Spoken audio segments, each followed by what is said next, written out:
The Incredibles. Mr. Incredible was a super, a hero with special powers. His greatest fan was a boy named Buddy. Buddy wanted to be a super too. He invented rocket boots that allowed him to fly. He even asked Mr. Incredible if he could be his sidekick. But Mr. Incredible told Buddy that fancy boots didn't make someone a super. Supers were born, not made. Mr. Incredible married a super named Elastigirl. She could stretch into any shape. One day, Mr. Incredible saved someone who did not want to be saved. Mr. Incredible was sued. Soon, lots of people were suing supers. The government told the supers not to use their powers anymore. They had to go into hiding and live like normal people in the Super Relocation Program. Mr. Incredible and Elastigirl became Bob and Helen Parr. They lived in the suburbs and had 3 kids, Violet, Dash, and Jack-Jack. They tried their best to be normal, but it was difficult. Violet could generate force fields and turn invisible. Dash had super speed. Only little Jack-Jack didn't seem to have any powers. Bob missed saving people. So did his friend Lucius. He had once been a super named Frozone. One night, Bob and Lucius saved some people from a fire. The next day, a woman named Mirage contacted Bob. She knew he was a super and offered him a secret mission.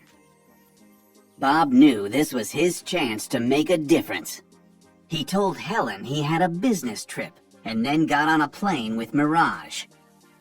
The two flew to a secret island. Mirage told Bob that the government had lost control of a robot called the Omnidroid.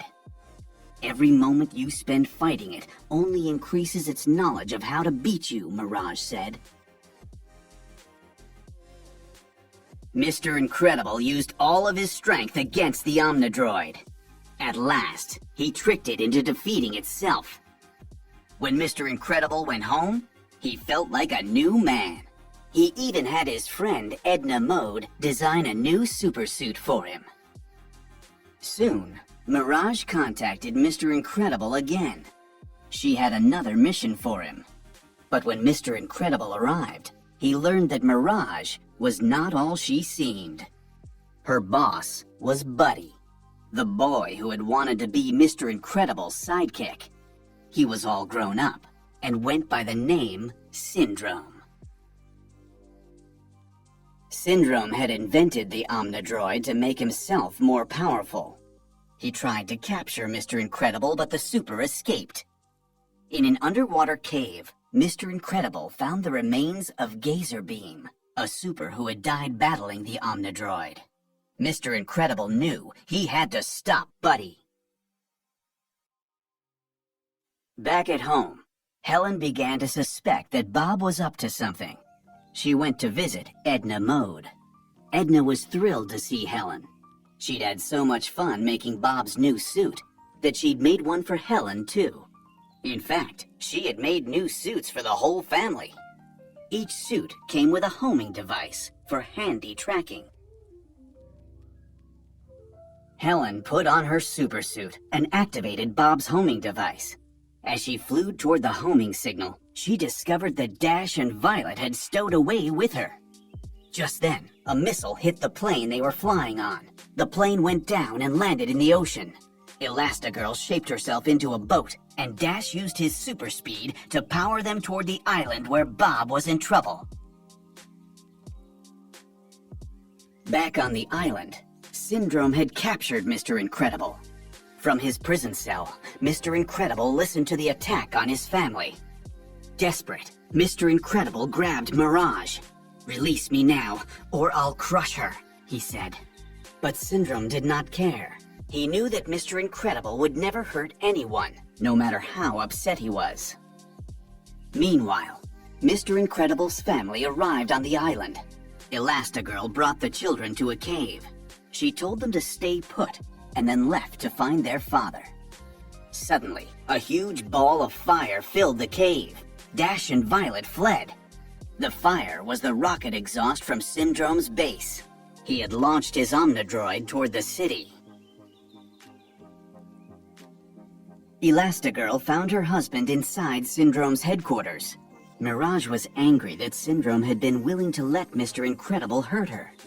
Realizing how evil Syndrome was, she let Mr. Incredible go. Mr. Incredible and Elastigirl raced to Violet and Dash, who had been surrounded by Syndrome's guards. Together, the family fought off the henchmen. Just then, Syndrome arrived. He used an Immobile Ray to freeze the supers. Then he flew off to the city, where his Omnidroid was already wreaking havoc. He planned to defeat the robot in front of the whole city. Then everyone would think he was a hero. Violet used a force field to break the Immobile Ray's hold on her. She freed the rest of her family, and they flew to the city. When they arrived, the Omnidroid was destroying everything.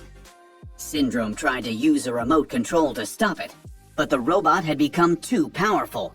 It knocked Syndrome out. It was up to the supers to save the day. Individually, they were awesome. As a team, they were unstoppable. Their old friend Frozone showed up, and together they defeated the Omnidroid. The people of the city cheered, glad that the supers had returned. When the Incredibles got home, Syndrome was flying above their house with Jack-Jack. Suddenly, the baby turned into a little monster. The villain dropped him. As he fell, Jack-Jack pulled off part of Syndrome's rocket boot. The villain plummeted to the ground, gone forever. Mr. Incredible threw Elastigirl into the air. She caught Jack-Jack and brought him safely back to the ground. With the danger in the city over, the Incredibles returned to their undercover life. But fitting in was just a little easier now. Violet was more confident, and Dash was able to use his super speed on the track team. Life was back to normal for the Incredibles. But they were always ready to use their powers to keep the world safe as a family.